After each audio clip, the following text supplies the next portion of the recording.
चैतन्य प्रभो नित्यानंदा श्री अद्वैत गदाधर शिवासदि गौर भक्तवृंद।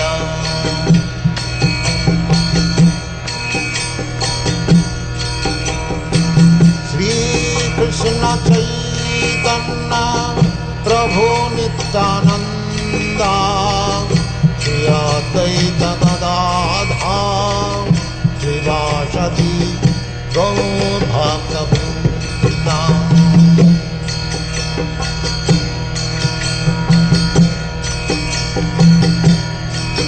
Hare Krishna, Krishna Krishna, Hare Hare, Hare Rama, Rama Rama, Hare Hare. Hare Krishna, Krishna Krishna, Hare Hare, Hare Rama, Rama Rama, Hare Hare. Hare Krishna, Krishna Krishna, Hare Hare, Hare Rama, Rama Rama, Hare Hare. Hare Krishna, Krishna Krishna.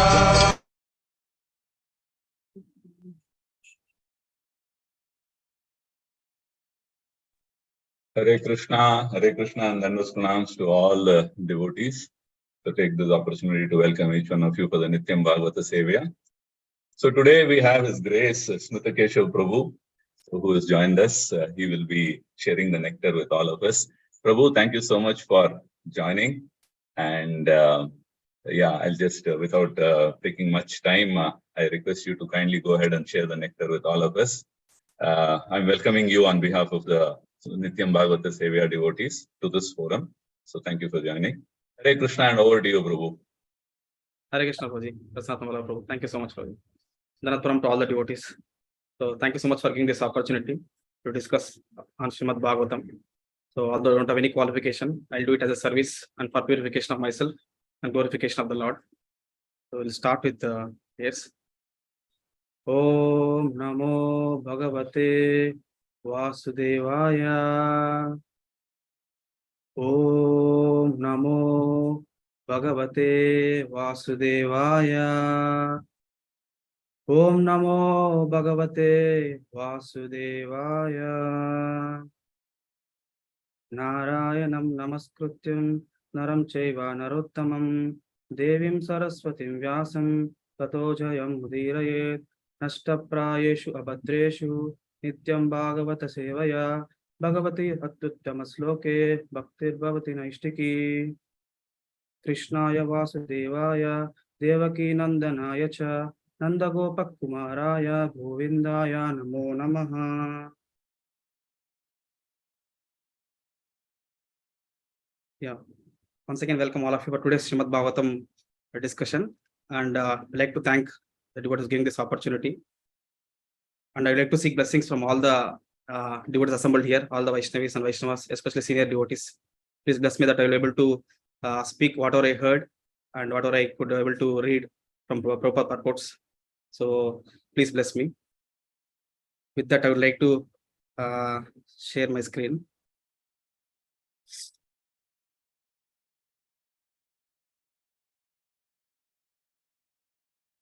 You're able to see my screen, Prabhuji? Yes, Prabhu. Now we can see. Yes, Prabhuji. Yeah, thank you so much, Prabhuji. So we are reading from Srimad Bhagavatam, 4th canto, 30th chapter, 13th text, and 14th today. So the chapter titled as Activities of Prachetas.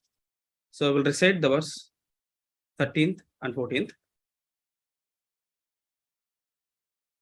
Khando Pramalocha Labda Kanya Kamalalochana Tam Chapa Vidham Jagrur Uruha Nrupanandana.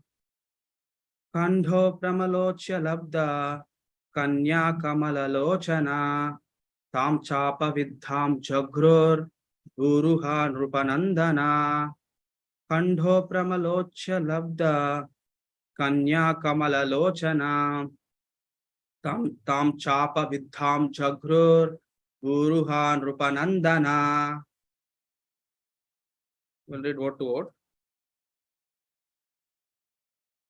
Kando of the sage Kandu, Pramlocha by a heavenly society girl named Pramlocha. Labda obtained. Kanya daughter. Kamala Lochana lotus side. Tam her. Cha also. Apavidham given up.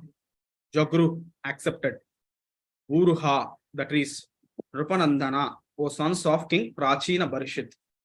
Translation and purport by His Divine Grace A.C. Bhaktivedanta Swami Srila Prabhupada ki Jai.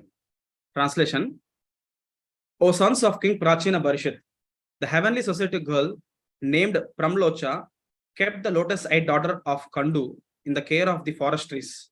Then she went back to the heavenly planet. This daughter was born by the coupling of the Apsara named Pramlocha with the great sage Kandu. Purport: whenever a great sage undergoes severe austerities for material power, the king of heaven, Indra, becomes very envious. All the demigods have responsible posts for the management of universal affairs and are very highly qualified with pious activities. Although they are ordinary living entities, they are able to attain responsible posts like in Brahma, Indra, Chandra, and Varuna, as is the nature of this material world. The king of heaven, Indra, is very anxious if a great sage undergoes severe austerities. The whole world is filled with such envy that everyone becomes afraid of his neighbors. Every businessman is afraid of his associates because this material world is the field of activities for all kinds of envious people who have come here to compete with the opulence of the Supreme Personality of Godhead. Thus, Indra was very much afraid of the severe austerities performed by the great sage Kandu, and he sent Pramlocha to break his vows and austerities. A similar incident took place in the case of Vishwamitra. From other incidents in the Shastras, it appears that Indra has always been envious. When King Prithu was celebrating various sacrifices, outdoing Indra, became very envious and he disturbed King Prithu's sacrifice. This has already been discussed in previous chapters. King Indra became successful in breaking the oath of the great sage Kandu, who became attracted by the beauty of the heavenly girl Pramlocha and begot a female child. This child is described herein as lotus-eyed and very beautiful. Being thus successful in her mission, Pramlocha returned to the heavenly planets, leaving the newborn child to the care of the trees. Fortunately, the trees accepted the child and agreed to raise her. This is the text 13 in the activities of Pracheta's chapter. So we'll read the next one also. So the continuation of that after the child has taken birth. Shukshamaya mukhe raja somah piyushavarshinim deshinim rodamanaya nidadesa dayanvita. What word meaning? Shuk, by hunger. Shamaya, when she was distressed. Mukhe, within the mouth. Raja, the king. Soma, the moon. Piyusha, nectar. Varshinim, pouring. Deshinim, forefinger. Rodamanaya, while she was crying. Nidade, placed. Sahi, Dayanvitha, being compassionate. Translation and purport by His Divine Grace A.C. Bhaktivedanta Prabhupada ki Jai. Translation: thereafter, the child, who was left to the care of the trees, began to cry in hunger. At that time, the king of the forest, namely the king of the moon planet, out of compassion, placed his finger, which poured forth nectar within the child's mouth. Thus, the child was raised by the mercy of the king of the moon. Purport: although the Apsara left her child to the care of the trees could not take care of the child properly. Therefore, the trees handed the child over to the king of the moon. Thus, Chandra, king of the moon, put his finger within the mouth of the child to satisfy her hunger. So these are the two verses which we are going to discuss today. So one is 13th verse, another is the 14th verse. So from the activities of Pracheta's chapter. we'll go in deep after doing Mangalacharana prayers. Om Ajnanatimirandhasya Jnananjanashalakaya Chakshurunmilitam Ena Tasmai Shri Gurave Namaha Shri Chaitanya Manobhishtam Sthapitam Mena Bhutale Swayam Rupa Kadamayyam Dadati Swapadantikam Vandeham Shri Guru Sriyuta Padakamalam Shri Gurun Vaishnavanscha Shri Rupam Sagrajatam Sagana Matan Vitam Tam Sajivam Sadvaitam Savadutam Parijana Sahitam Krishna Chaitanya Devam Shri Radha Krishna Padan Sagana Lalita Sri Vishakhanvitamscha Namavam Vishnupadaya Krishna Preshtaya Bhutale Srimate Bhaktivedanta Swami Niti Namine Namaste Saraswati Deve Gauravani Pracharine Nirvishesha Shunyavadi Paschatya Deshatarine Namo Mahavadanyaya Krishna Prema Pradayate Krishnaya Krishna Chaitanya Namine Gauratrise Namaha He Krishna Karuna Sindhu Dinabandho Jagatpate Gopesha Gopika Kanta Radha Kanta Namostute Tapta Kanchana Gaurangi Radhe Vrindavaneshwari Rushabhanu Sute Devi Pranamami Hari Priye Pancha Kalpatarubhyascha Kripa Sindhubhya Evacha Patitanam Pavanebhyo Vaishnavebhyo Namo Namaha Jai Shri Krishna Chaitanya Prabhu Nityananda Shri Advaita Gadadhar Shivasadi Gaura Bhakta Hare Krishna Krishna Krishna Hare Hare Hare Rama Rama Rama Hare Hare.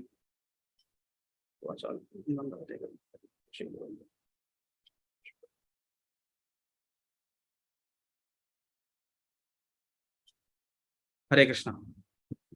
So once again, I heartily welcome all of you for today's Srimad Bhagavatam discussion. And also, once again, I want to take blessings from all the assembled Vaishnavas and Vaishnavis. So please bless me so that I will be able to speak whatever I could hear and read in Parampara. So yeah, we are reading from Srimad Bhagavatam, 4th canto, 30th chapter, 13th and 14th text. So we are in the chapter Activities of Prachetas. So currently, I just made quick notes like to discuss what is the current context so that it will be easy for us to understand.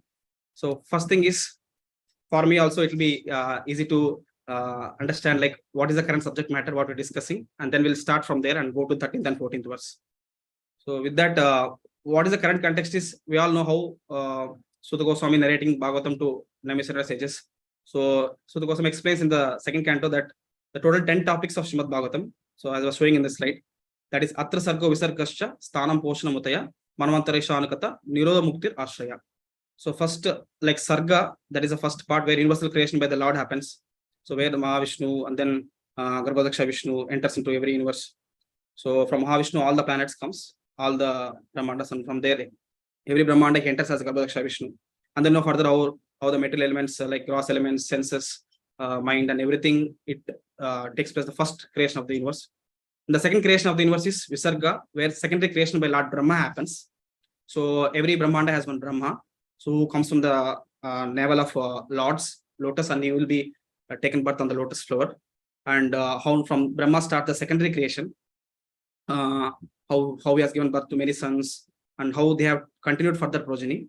So now we are discussing the second topic of Srimad Bhagavatam, which in the 4th canto we are discussing, that is secondary creation of Lord Brahma. There are total 10 topics as was shown here in Srimad Bhagavatam. So we are in the context of discussing the second topic of Visarga, that is secondary creation by Lord Brahma. And then further, what is there in that, like we are the dynasty of Swayambhu Manu is explaining. So Swayambhu Manu and Satarupa, they were married, and they have 3 daughters and 2 sons. So 3 daughters are Akuti, Devahuti and Prasuti. So we all know how Devahuti got married to Kardam Muni, and they have Lord Kapila as their son and 9 more daughters. And then Akuti married to Prajapati Ruchi, and they also have Lord as their son, as Yajna. And then we all how Prasuti married to Daksha, and we know the pastime of Sati and Lord Shiva. And then these are all discussed in, we can see in the 3rd canto and 4th canto starting of the chapters. And then the next thing is discussion about 2 sons of Swayambhu Manu. That is, one son is Uttanapad, other son is Priyavrata. So Uttanapad, we know son of Uttanapad is Dhruva Maharaj and Uttama. So Dhruva Maharaj dynasty continues. So we know how Anga and then Vena. So from Vena they churned, and Prithu Maharaj has come out, who is Sekta Vaishya. And Prithu Maharaj's lineage, there are many kings had come. In that, one of the famous king is Prachina Barishit, or we call as Barishit. So, and there are 10 sons of Prachina Barishit, they are called as Prachetas. So we are discussing the activities of Prachetas now currently in 4th canto, 30th chapter.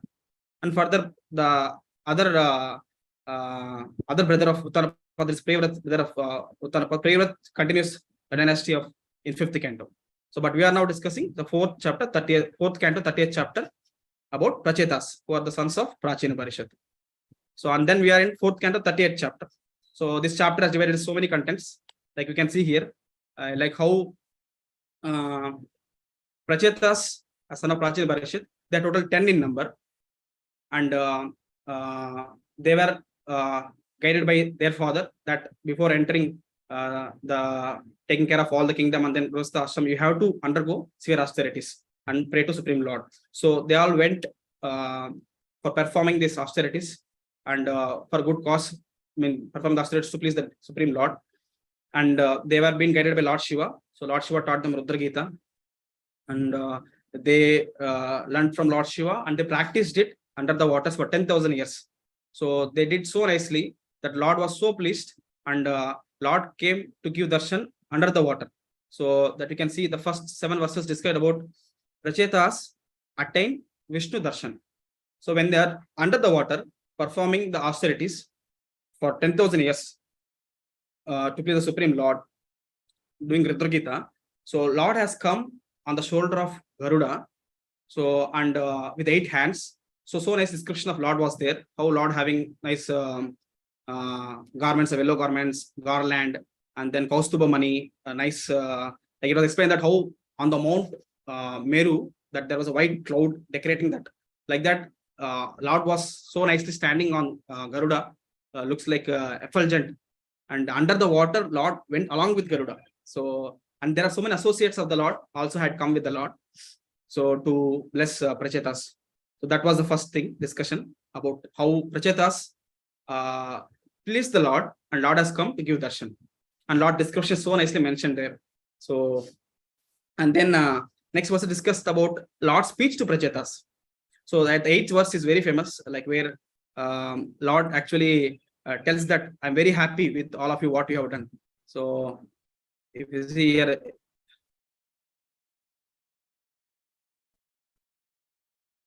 so here Sri Bhagavan Uvacha Varam Vrinitvam Badram Vo Yuyam Ve Nrupanandana Sauhrudena Saudrena Pritag Dharmas Tustoham Sauhrudena Va.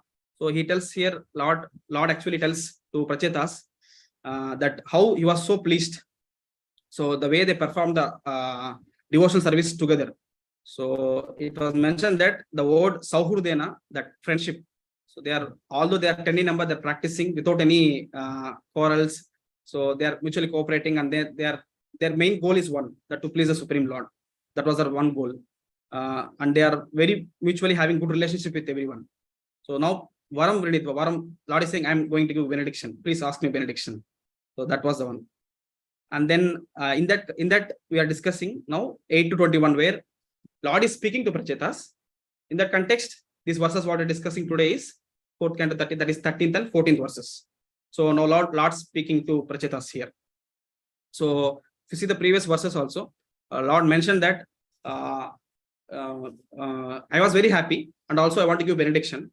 And Lord tells that I want to give benediction, and also Lord explains that you all will be leading a very happy life, this material world as well, and also will come back to me. There is no doubt about it. So, and also now what we should do is after this austerities are completed, you have to go and marry a girl named Marisha. So that was we are discussing today, and then you will get you will begot a son, and who is will become very famous. So not inferior to Brahma also, like he will become very famous. So like that Lord explains. So now who is that girl Marisha, and what happened to her, like how she has taken birth and what happened to her. That is the context we are discussing now. So now we discussed about these 2 points.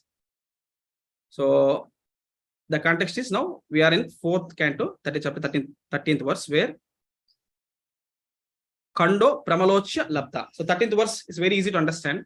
Like Kando Pramalochya Labdha. So Kando is the great sage, and Pramalocha she is the heavenly damsel, like she has come to disturb the austerities performed by sage Kandu. So Indra became envious of Kandu's austerities. So and he sent Pramlocha. So they both united. That means they both united, and that's the labda. What the labda they got is Kanya Kamala Lochana. So Kanya means a female girl has taken birth.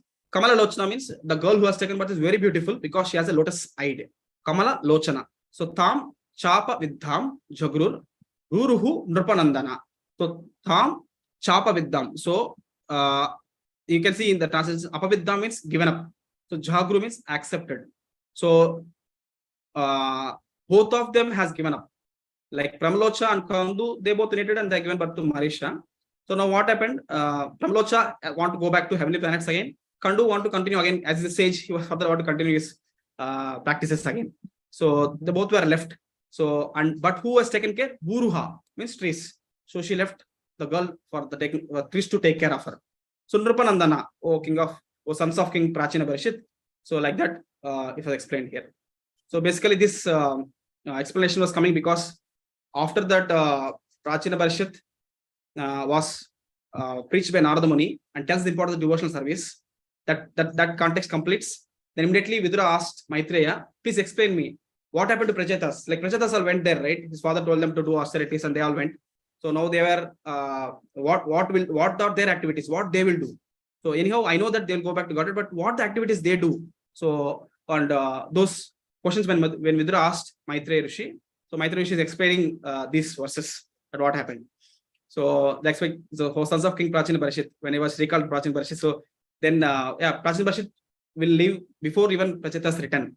So Prachetas go and rule the kingdom. Yeah. So yeah. Now Marisha has taken birth. Marisha is daughter of Kandu and Pramalocha. And she has been taken care by, left for trees to take care of her in the forest. And if you see the purport, Prabhupada explains so nicely about one main theme, that how material world is like kind of place where enviousness is there, more like prevalent, it's there. So, and we envious of our neighbors, so envious of our business people, envious of our office corporate. So some people get appreciation, why I'm not getting. So like that, Prabhupada explained the concept of how this is and how even the post of Indra, like they have achieved it because of a lot of pious activities. There are several posts. So where his normal living entity can even go to that post by doing so many pious activities. So Indra is envious of Kandu, who is performing this austerities, and he want to break this austerities. So he sent a heavenly girl to do that. And also many things discussed about how Indra also went and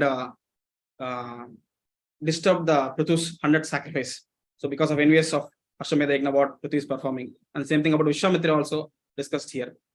I was thinking like this purport especially discuss the main concept of how the Indra and others, all of us, like we all like having a lot of anarthas. So how can overcome that anartha, envy, which is like kind of very important for all of us. So I was just thinking on that theme, and I heard lectures of Hargya Seni Mataji and Radhasham Prabhu. So whatever I could hear, I'll just try to repeat. Please correct me if any mistakes. So yeah, the main theme is not exactly envy, to overcome envy. So we should not become envious, we should become non-envious, and how to overcome it. We all know like there are total 9 stages in our bhakti, like Adu Shraddha, Sadhu Sangha, Bhajana Kriya, Anartha Nivrutti, Ruchi, Asakti, Bhava and Prema. So we all know like we will be like during we have faith, and then we get the association of devotees, and then we do Bhajana Kriya, that means we chant and we hear, we do sadhana. And then the longest stage, what I heard is that is Anartha Nivrutti. A lot of anarthas are there in us. So we should focus on our anarthas, what we are. We should introspect ourselves. We should try to practice intensely there. So one of the main anartha in discussion today purport is about envy. So basically, I just main verses what I heard that in Bhagavad Gita 9.2. So there Lord also told about how we should be non-envious. So Anasuyave, the word has been used there. So what is our mood in understanding the scriptures or reading scriptures? Should be envious, non-envious of the Lord. So non-envious of other living entities. So not only about the Lord, even other living entities also. So that 9th chapter Lord tells again in 12th chapter 13th verse the word Adveshta Sarvabhutanam Maitra Karana Evacha. There also Lord tells that Adveshta Sarvabhutanam. We should be non-envious for all the living entities. So and then again 16.19 it also tells about Abhyasuyati. So it is also told about we should be non-envious there. The Lord keep repeating again and again. So and also in Srimad Bhagavatam, Nirmastaranam Satam, Vedam Vastavatrosha. So there also Lord tells that Nirmastaranam Satam. So the devotees should be like non-envious. So who can understand Bhagavatam? Like who should be pure in the heart. So there should not be Nirmatsara. There should be Nirmatsara. There should not be any enviousness. So we see that Lord is testing again and again in scriptures about explaining that how we should become non-envious. That means it's very important. We should see that point Lord is testing again and again. So that how in Brihad Narada Purana also as I explained that Harin Nama Eva Kevalam. So 3 times Lord is testing that how so important. Kalau Nasteva Gatirandita. There is no other way. There is no other way than chanting the holy names of Lord, especially in Kali Yuga. So like that, Lord is testing again and again. See this is important. This is non-envious. You should become non-envious. So and also it's said that we can dovetail all the anarthas in the service, but envy is very difficult to dovetail. So and envy cannot dovetail. But what is that? It's the king of all anarthas. Envy. So we have other anarthas like lust, anger, greed, pride, illusion. But this envy is king of all the anarthas. It is said, and it's called Nirmatsara, right? Matsara means I just heard first time that how the word has come. So we know Matsya means fish. Generally, what happens when a small fish was seen by a big fish, the big fish will try to swallow the small fish, thinking that if I don't swallow it now, soon it will become so big that actually it tries to eat me and many others also. So that the big fish swallows all the small fishes. So that's the word comes from there, like Matsara. So it become envious of the small fish, envious of all the fishes, and it's swallowing all the fishes. So that's one thing I heard that I want to share, that that's the meaning of that. We should never become envious. So it is so dangerous that we swallow off others. Yeah. And then like this, the connection is that now Prabhupada explains in one of the purport in 9th canto that how enviousness is so dangerous that definitely, like we think in our mind, it comes to our speeches and then to our actions. So by contemplating on that envious nature what we had, so we definitely commit aparadhas. So it's like a mad elephant happens. So that 9th canto, there is description about this at the purport. I'll just open that verse. Yeah, this one. With Lord Ram's pastime of Falashruti. So the solution also given here. Like one thing, solution is told that if you like see this translation, anyone who orally receives the narrations concerning the characteristics of Lord Ramachandra's pastimes will ultimately be freed from the disease of envy and thus be liberated from the bondage of fruitive activities. So the Falashruti of hearing Lord Ram's pastimes is given, that how we will free from the disease of envy. In this purport, Prabhupada explains that in this material world, everyone is envious of someone else, even in the religious life. It is sometimes found that if one devotee has advanced in spiritual activities, other devotees are envious of him. Such envious devotees are not completely free from the bondage of birth and death. As long as one is not completely free from the cause of birth and death, one cannot enter the Sanatana Dharma or the eternal pastimes of the Lord. One becomes envious because of being influenced by the designations of the body. But the liberated devotee has nothing to do with the body, and therefore is completely on the transcendental platform. So you can see from here, a devotee is never envious of anyone, even his enemy, because the devotee knows that Lord is supreme protector. He thinks, what harm can the so-called enemy do? Thus, the devotee is confident about his protection. The Lord says, Etamam prapadyante tam sadeva bhajamyaham. According to the proportion of one's surrender unto me, I respond accordingly. A devotee must therefore be completely free from envy, especially of other devotees. To envy other devotees is a great offense, a Vaishnava aparadha. A devotee who constantly engages in hearing and chanting Shravana Kirtana is certainly freed from the disease of envy, and thus he becomes eligible to go back home, back to Godhead. So it is said here very nicely that actually to envy a devotee is a great offense. And also solution also explained here. So we'll go in deep. Like this purport clearly tells the like how so important that envy leads to Vaishnava Aparadh, and whatever we have cultivated so many years of bhakti will be like destroyed. How we discussed about, how we also know that how mad elephant offense, like the seed of bhakti we sown and then it's grown up by hearing and chanting, and just by committing offense, the whole thing will be trampled, like how mad elephant tramples the plant. So our bhakti whole thing will be gone. So we should be very careful. So they should be very careful about this. So then what is this envy? So where is this coming from? So we all know that even in the spiritual world, when we are there, because of envious towards the Lord, we are here now in the material world, right? So that's why we are here. So we want to become the center of attraction, and we want to be the enjoyer and their controller.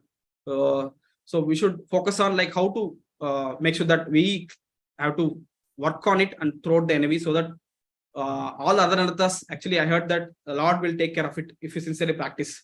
So when envy is thrown out, Lord comes and sits the place there, and Lord actually takes care of, by seeing our service, Lord takes care of cleaning it, because ourselves we are not that great to clean all our anarthas. So Lord will help us there. So, and then what is this envy? Like, what is envy? What is this envy means? Like kind of definition, like when you are happy when somebody is unhappy, and when you are unhappy when somebody is happy.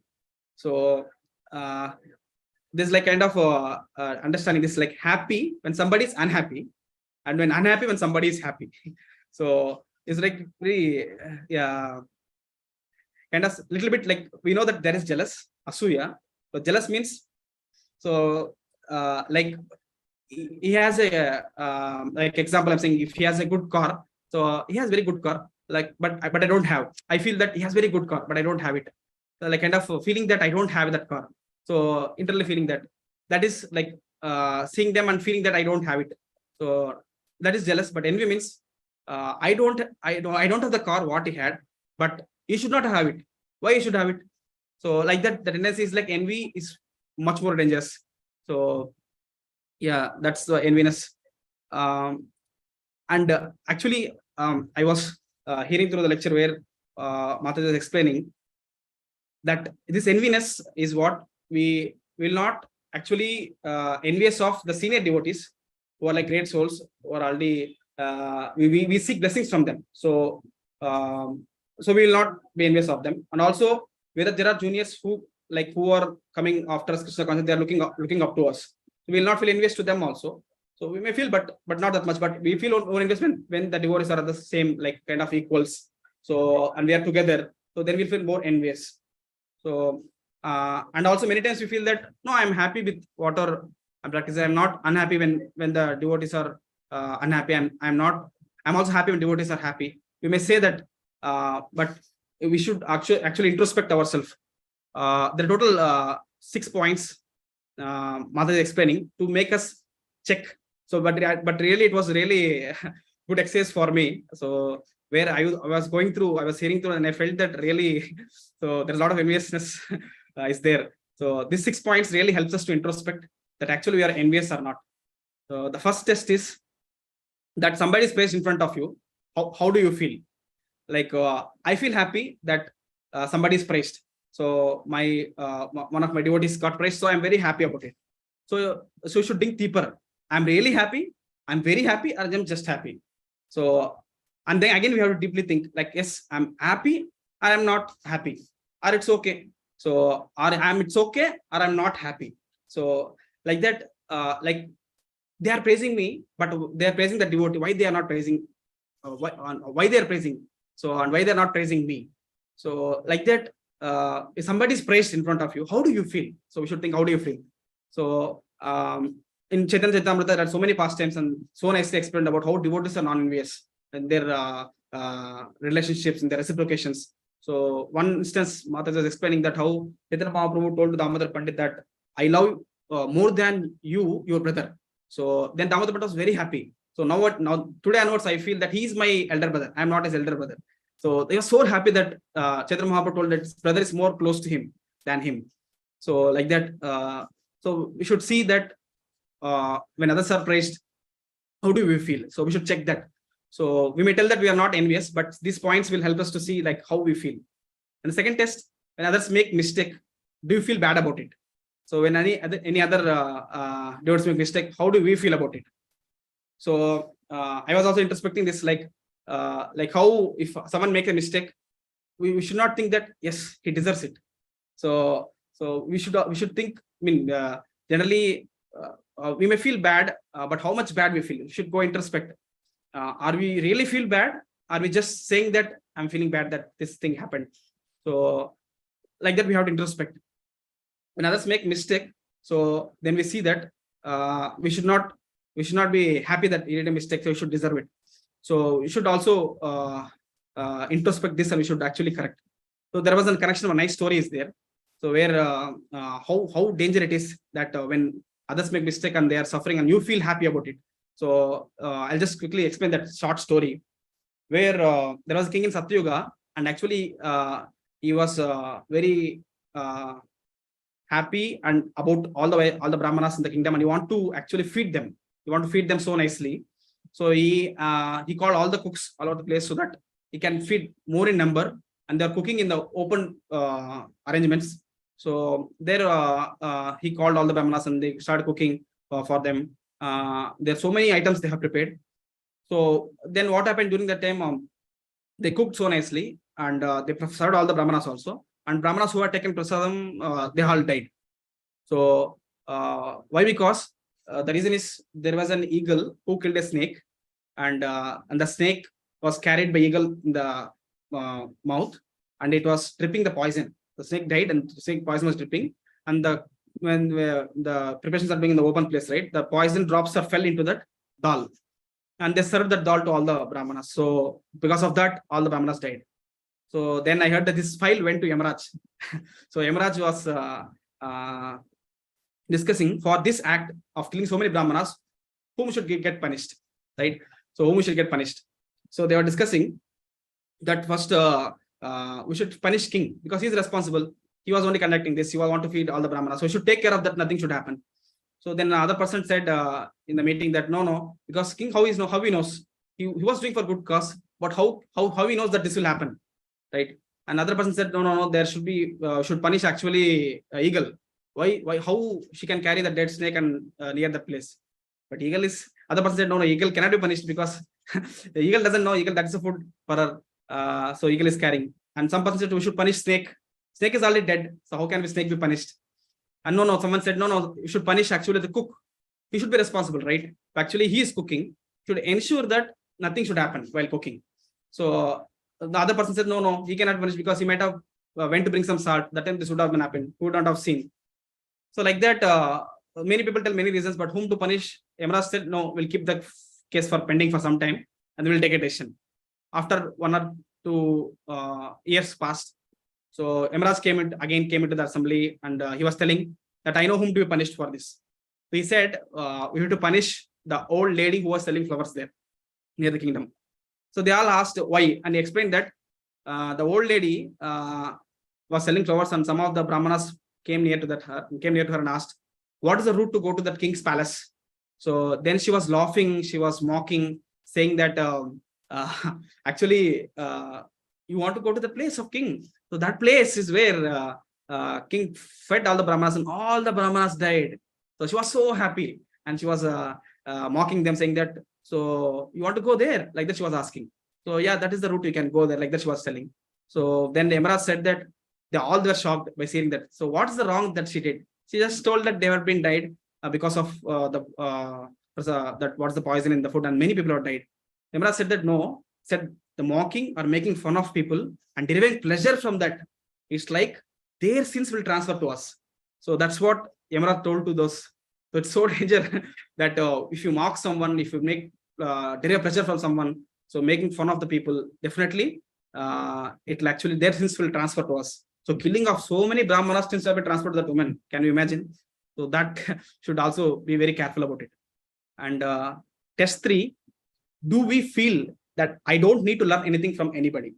Like this is also really important, that when you sit in a class, are we really interested to know, interested and eager to learn what the speaker is speaking about?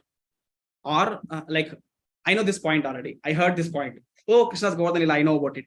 Oh, Krishna's this Lila, I know about it. I know that past time very well. I read about it. So like that, are we judging it, saying that I know about it?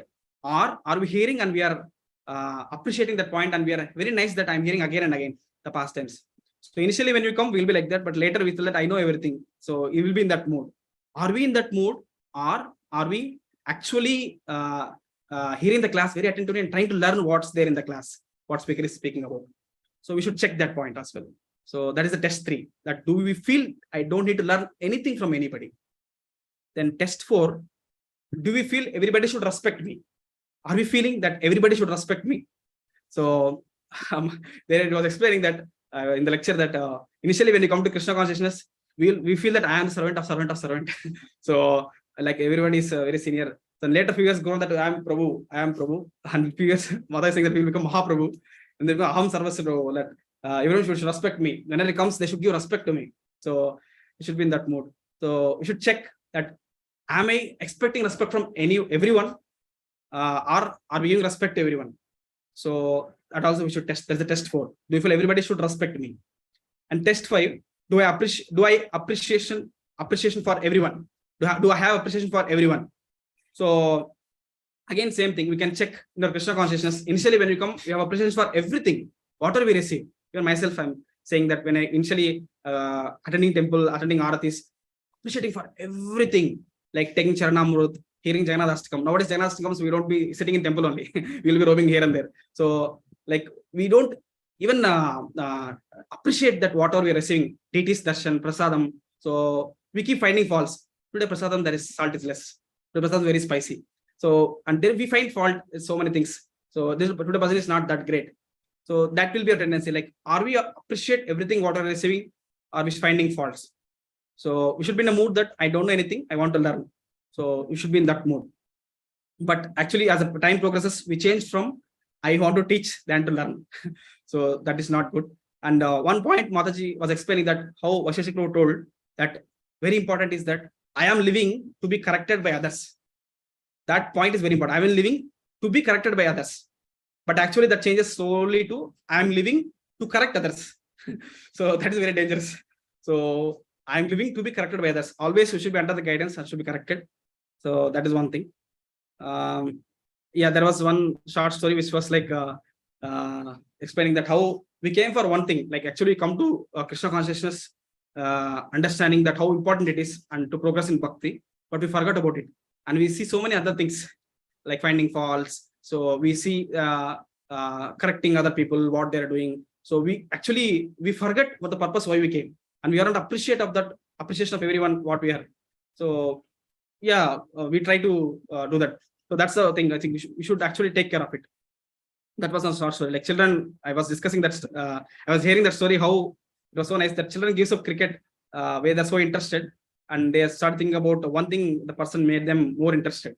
So like that, we also like forget about the main theme. That theme is why we have come to Krishna consciousness. What is the purpose? So and then we focus on something else. What we are here. So we should have appreciation for everything. So we should not focus on the faults. So that's the next point. That do you seek fault in every devotees? So it's like even for me, like practical application, that how we see every devotee through an X-rays, like that like how in the airport when you send a bag, it scans that we scan this devotee is like this, devotee is like this, devotee like this. So it does like this, it does like this. So we keep focusing on that when we ever see them. Or that's how like how we should actually understand that is wrong. We should actually see fault in us. We should always see good in others. So like explanation is here given how some people are like seeing good in others. Some people are seeing only faults in others. So some people are like doing both, and there is some more people where they always see even bad in good things also. So like they tell how going to temple every day. Why are you going to temple every day? What is the use? So you can do some other services. So fasting and why you're fasting and ekadasis. So you can like I'm just saying that they keep saying even good things also they tell something else which we should not do it only. So that is very dangerous. So we should always like these are the things I'm just saying that these are the tests we should actually introspect ourselves. Saying that by having this test we check that these 6 tests that am I having anything in this, that means we are envious. We are envious. So seeing fault in yours is envious. So then I'm just saying at the time that we just have to see like how to overcome this envy. Then coming to solutions, what all we can understand, we can put in practice. So envy is subtle, it's not gross. So we need to work on it. So like internally it will be there. We should actually introspect ourselves and work on it. So from Bhagavatam, there are some pastimes which we can see like how Daksha was envious of Lord Shiva. So he didn't give he felt that Lord Shiva is not respecting him, and he actually offended Lord Shiva like anything. So then we know how Daksha got goat-headed. So, but he's vocal about his envy, like he's specifying that he's blaspheming Lord Shiva. So he's explaining it. And Paundraka is envious of Krishna. So, and also we can see how he wears the same dress to Krishna, same dress as Krishna, and he was having Shankar Chakra, and he was actually imitating exactly like Krishna. So at least he's showing himself that he's expressing out.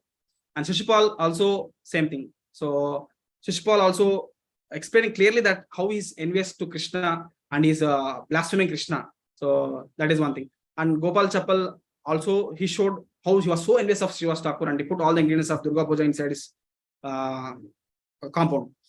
And we are also seen how Indra's Yagna, how Prithumara's Yagna, how Indra was trying to stop. So he was actually steering the horse. So all these instances you see, we actually learn a lot. They are also expressing their enviousness, and also we have seen how they are being punished through all their acts. Right? We should be we are aware now. If you are envious, what is that? What will happen? And they're also expressing envy. But most of the time, like our enviousness, we keep in ourselves. Like we have to actually very careful about it. So as I mentioned, the king of anarthas is envy. We should carefully remove it out.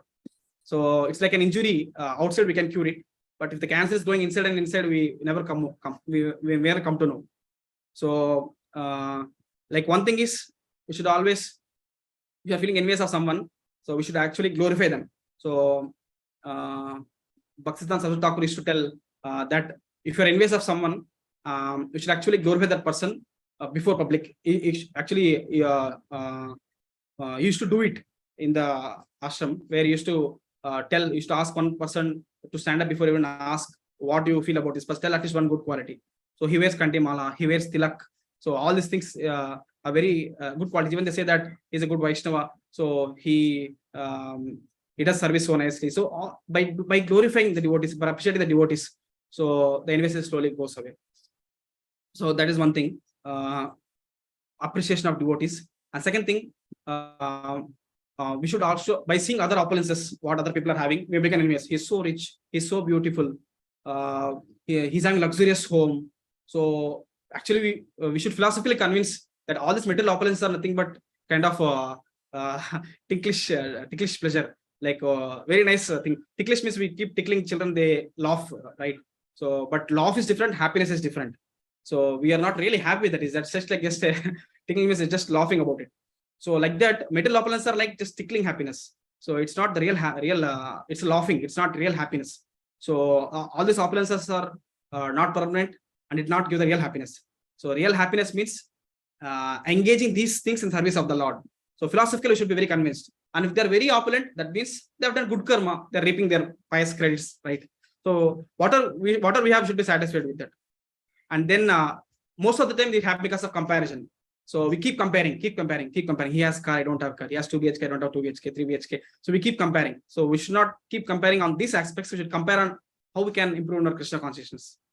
And be grateful. So count our blessings. So how we are so grateful. So although we are unqualified, devotees are allowing in the association, allowing us to do services. So we got lot, right? We can count our blessings. So how we are so fortunate, right? So we are been trained. We have been a devotee care system. We have been, so many things are given to us so that we get nourished in our bhakti, right? So we should be very grateful for everything and be satisfied with what we have. So we should not be hankering for more and more, like greedy, and avoid bad association. So it is said that we'll become the average of 5 people whom we associate with. So we should be very careful that how we are associating with. How Mantra, as because of her enviousness on Ram, she transformed Mother Kaikeyi, right? So very careful about it. And then Shravanam and Kirtanam, very important that we hear about the glories of Lord and chant. So by doing this, like the heart dust will be cleansed. And also very, very important point that we see everyone as a part and parcel of Krishna, right? If we envy someone, that means envying the Lord directly. So like this was example was so nice that if you keep a mirror before a monkey, so like monkey he sees in the mirror, he sees it's like another monkey. He'll not see that that's the same monkey. But if human beings can understand that he's the reflection of the same person, right? So like that, we see every living entity as different. These are all mine, but these are all different living entities. No, every living entity is part and parcel of Lord. So that is one thing which we can check. A very important thing which we should practice. That seeing everyone as a part and parcel of Krishna, and learn to share the opulences. So I was hearing that we have opulences, then we have to share with everyone. So in India, there's a good culture. What Maharaj was saying, Nityam Maharaj, that we share the things. Even prasadam, when you are traveling, someone comes, we share. So even if you don't know them, we share. So we keep sharing this to others. So we should share our opulences. And important point is remember non-envious people constantly. So we get at least a little bit of the percent of their quality. Like Sada Goswami's Mata is explaining how they are non-envious. So that's there in the verse. Krishna Kirtana Gana Nartana Paro Prema Mrutambo Nidhi Dhira Dhira Jana Priyo Priyakaro Nirmatsaro Pujito Sri Chaitanya Kripavaro Bhuvi Bhuvo Vara Vahantarako Vande Rupa Sanatana Raghuyugo Sri Jiva Gopalako. So Nirmatsarao Pujito. So this all the 6 Goswamis we can remember every day, like how they are completely non-envious. So you can see they are like popular, they are Pujito, being worshipped by many people, even gentle and the ruffians. So that great they are. So we can just meditate on their pastimes, then remember them constantly. Definitely we'll get a little bit of their quality of non-enviousness. And finally, very important is that we should chant Hare Krishna mantra very attentively, very distinctly, very loudly, so that we hear mantra when Lord enters through ears, he start cleansing our anarthas. So it's like college like our tongue, and all the poison will be cleansed out when Lord dances on our tongue by chanting the holy names of Lord. These are the few things. So I think about this particular verse, like we have seen like how 6 tests we have discussed, and then also we see how this test will make us understand very clearly that how we should introspect ourselves, and then what are the solutions I mentioned in points. Like we can recollect those points. I can meditate on those points. Or how can we overcome that enviousness nature? And then should be respectful for everyone. So this is a prayer from Vaishnava songs where very nice it has. We should always give respect to everyone. In that way, we can easily overcome our offenses. So with seeing the time, I think I will just like to discuss the next verse. A little bit, some points I mentioned in the next verse. So next verse, that chapter 30th, 14th verse. So Shuk Shamaya Mukhe Raja. So like Shuk Shamaya Mukhe Raja means Shut means hunger. Shamaya Mukhe Raja. So that Marisha who taken birth from Kandu and Tramlocha, she was feeling hunger. Although she was given to take care of the trees, but she was feeling hunger and distressed. So Mukhe Raja Soma. So in the mukha, in the mouth of that girl, Raja Soma. Soma means moon god. Piyusha means nectar. Varshinim. He put actually with this finger. Deshini means forefinger.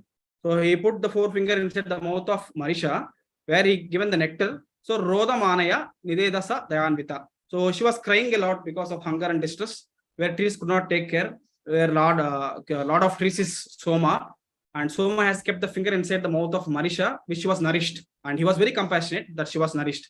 So like it was explained how moon god has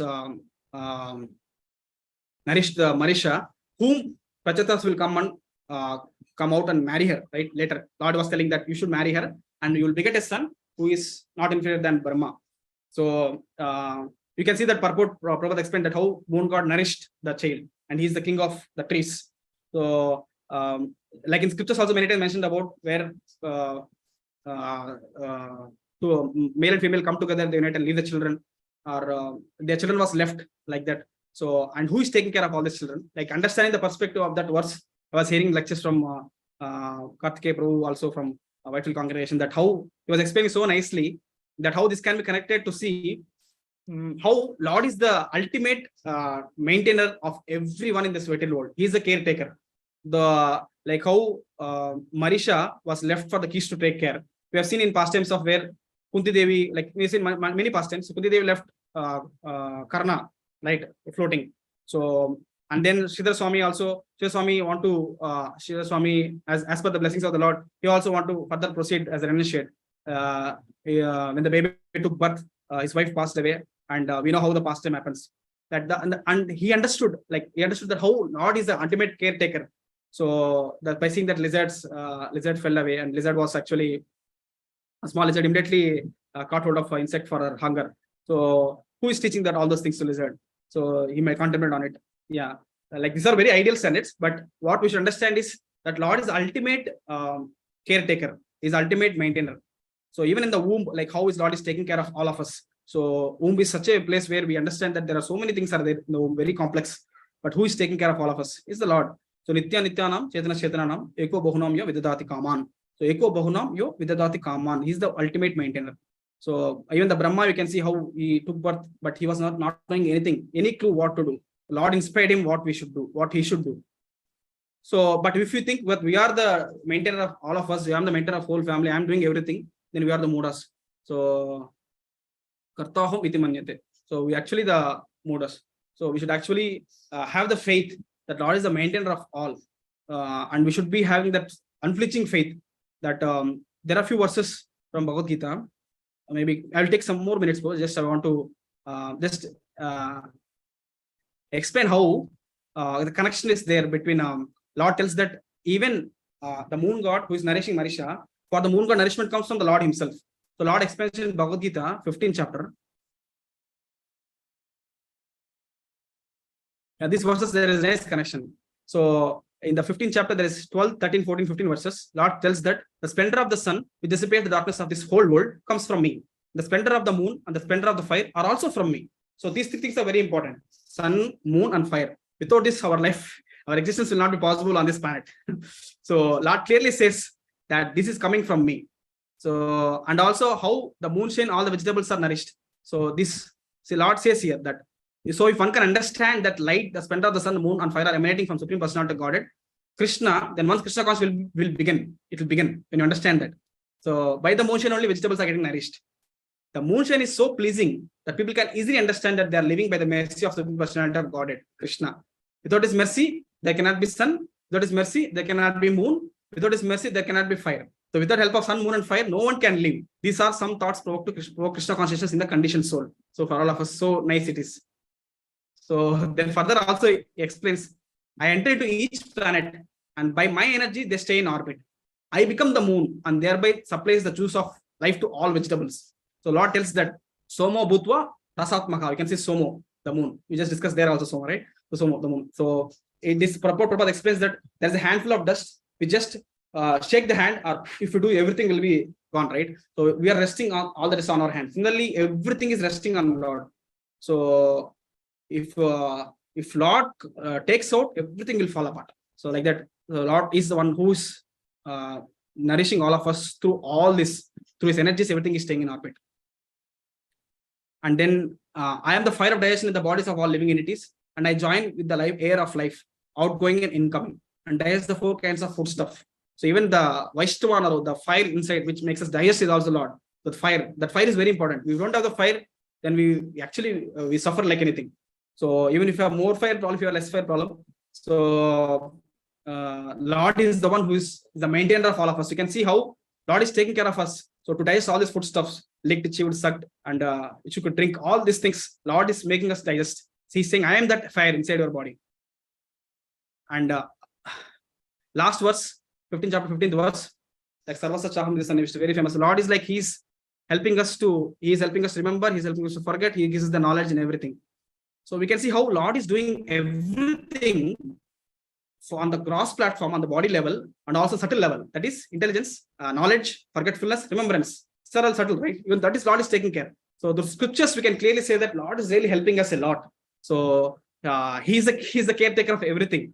So, but we should have that unflinching faith. That faith is one thing which we have to very carefully get it. So that unflinching faith and scriptures will come only when we follow the instructions of Guru and Gauranga in a sincere mode, then we'll get that unflinching faith on the scriptures. Yes, Lord is ultimate maintainer. So like one verse in 16th chapter explained how sannyas is their abhaya. Then one must fully convinced that Krishna, supreme personality Godhead, is in his localized aspect as Paramatma, is always within, that is seeing everything, and he always knows what one is intends to do. One must have firm conviction that Krishna as Paramatma will take care of soul surrender to him. Should actually surrender to Lord completely. Then Lord actually takes care of us. So how much we surrender to Lord, that much Lord will reciprocate. Only thing we have to do is we should very carefully follow the instructions of Guru and Gauranga, a sincere move. I'd like to stop here. Sorry for taking some more time, but these are the two verses which I would like to. What are the notes I just wrote? I just shared. First verse we discussed so important is the theme of overcoming envy, and second verse we discussed the theme of how Lord is ultimate maintainer of all of us. So we discussed so many Bhagavata verses where Lord clearly saying that on the material platform of gross level and subtle level, Lord is helping a lot. Without that, we cannot actually survive. So by following instruction of Guru and Gauranga and following all those steps which we discussed for overcoming envy, we can actually come out of that overcoming enviousness and practice nicely. So with that, I'd like to stop here. Thank you so much for this opportunity. Yeah, Hare Krishna. So thank you so much, Prabhu. So for the wonderful thing, so many important points came out. So we also didn't realize the time was up. Tushyanti Charamayanti Cha. So we're just listening to you. So you very nicely covered the 10 topics that are contained in Srimad Bhagavatam and gave a very nice summary of what we have seen up till now, right? Starting from the dynasties and then up to the Prachetas. And so you covered that very briefly, very nice. And then we also saw how you also explained the current verses so wonderfully, and then brought out the aspect of envy, which is something that is very, very, I mean, it's there in all of us. The number one enemy for envy is the number one enemy for our devotional service. So nicely you brought that out, especially among peers. So, and especially when we are trying to cooperate. So, and then the 6-point check was also wonderful. I think one of the Matajis have asked you to share that points from, I think 1 to 3, which was in one of the, in the first slide. So if you could just bring that up there, it will be nice. So those 6 points were also very thought-provoking. And then how you referred it to the cancer, so nice, so true. It's not visible from outside, but then it kills us from inside. And then how to remove envy, those were wonderful tips that you covered, Prabhu, in terms of trying to praise them. And then also, I was thinking we could even pray for them, doing some Tulsi Parikrama for them, and so on and so forth. So that's very important for all of us. So covered that very nicely. And then we can see how envy is there in this material world all the way up to King Indra. So thank you for this. And also bringing out in the finally the aspect of how the Lord is central and he is the basis for everything. So that was very well reiterated. Thank you so much, Prabhu. So on this note, I just request devotees to put in, I mean, if they have any comments or questions, then kindly go ahead. And Mataji, those the first 3 points are here on the screen for you. You can see that. So devotees can talk, they can share. Hare Krishna. Hare Krishna, Prabhu, Dandavat Pranam. It was a wonderful class, Prabhu. We felt like crying. So realizing that so much envy we have in our heart. Sorry, I have in my heart. So introspectively, I'm just going inside and seeing so much bad qualities I have. And thank you, Prabhuji, who gave in the last the tips. So that we can pray for them, do Tulsi Parikrama.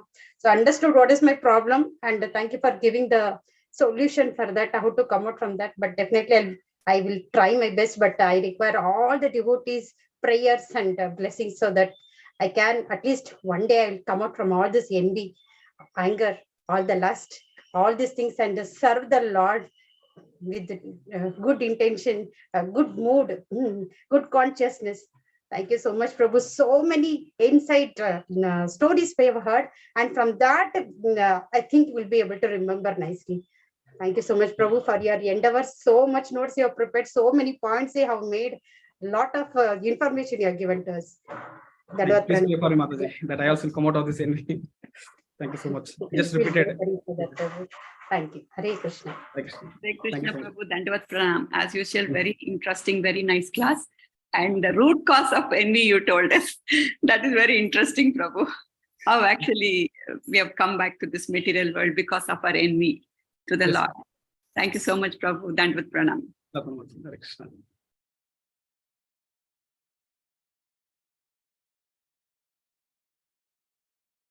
All right. So thank you once again, devotees, for sharing your thoughts. So Prabhu, can we end today the session? So we can end with the Vaishnava pranams. Vancha kalpatrubhyasya kripa sindhubhyavacha patitanam pavanebhyo Vaishnavebhyo namo namaha. Ananta koti Vaishnava vrinda ki jai. Srila Prabhupada ki jai. Gurudev ki jai. Grantraj Srimad Bhagavatam ki jai. The Gaur Sikanath Paramanande Hari. Very Thank you so much. Thank you once again, devotees, and thank you, Prabhu, once again. Thank So you. we will disconnect now. I'll end